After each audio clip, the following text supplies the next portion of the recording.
What a sloth can teach us about life. Let me ask you something. What if I told you there's an animal that moves so slowly that plants literally grow on its body? And somehow, it's still surviving just fine. Meet the sloth. Yes, that's sloth. The animal everyone calls lazy, for no real reason. Sloths are slow, painfully slow, and no, it's not because they're tired or unmotivated. It's because of how their body works. Sloths eat leaves.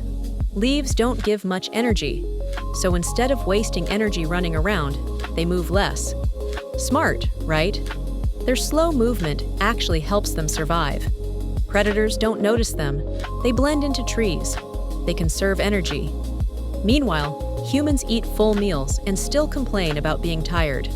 Interesting. Now here's where sloths get weird. Sloths can hold their breath longer than dolphins. Yes, an animal that barely moves can outbreathe an Olympic swimmer. Nature is unserious. Sloths are so slow that algae grows on their fur. Sounds gross, but that algae helps them hide from predators. So what looks like a problem is actually protection. Remember that. Here's the lesson. Being slow doesn't mean you're failing. Sloths aren't trying to compete with cheetahs. They're not trying to impress anyone. They're not moving at someone else's pace. They're playing their own game, and they're winning. Humans, on the other hand, are always rushing.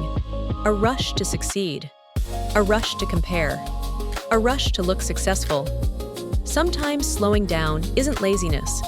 Sometimes it's strategy. Sloths teach us that you don't need to move fast to move forward, that survival doesn't always look impressive, and that peace is underrated. So next time someone calls you lazy because you're moving at your own pace, remember this: the sloth is still here, and it's been doing just fine for millions of years.